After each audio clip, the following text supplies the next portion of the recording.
আসসালামু আলাইকুম দর্শক মণ্ডলী। এই মুহূর্তে রয়েছি ধানমন্ডি ৭ নাম্বার শেষে ৮ নাম্বার লেগের পারে বাইতুল আমান জামে মসজিদের সামনে। আজকে বাইতুল আমান জামে মসজিদ সম্পর্কে আপনাদেরকে জানাতে চাচ্ছি।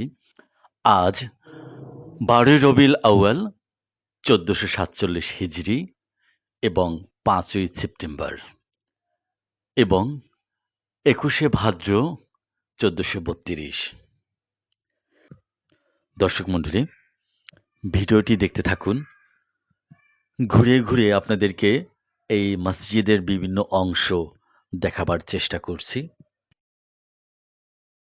حي على الصلاة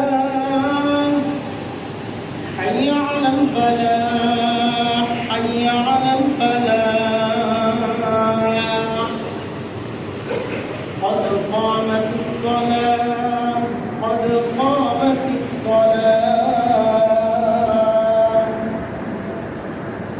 الله أكبر الله أكبر لا إله إلا الله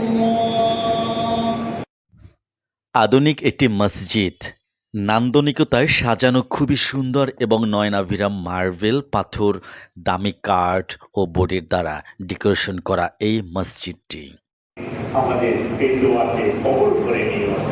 সাল্লাল্লাহু তাআলা আলা খায়র খালকি মুহাম্মদ। এবং পর্যাপ্ত পরিমাণ আলো বাতাস এর সুব্যবস্থা রয়েছে এই মসজিদটিতে। আধুনিক সুযোগ সুবিধা রয়েছে।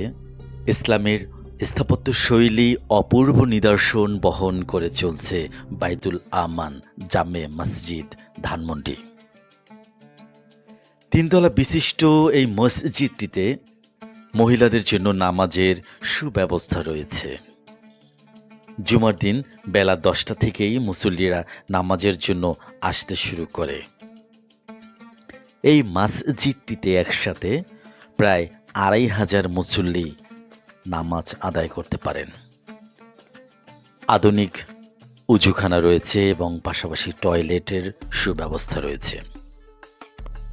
মসজিদটির সামনে সুবিশাল একটি খালি জায়গা রয়েছে সবুজ ঘাসে, যা কিনা ঈদের নামাজের সময় এই জায়গাটি ব্যবহার করা হয়। পাশাপাশি লেক এবং লেকের পাড়ের চলাচলের জন্য এই জায়গাটি বেশ আকর্ষণীয় সবার কাছে।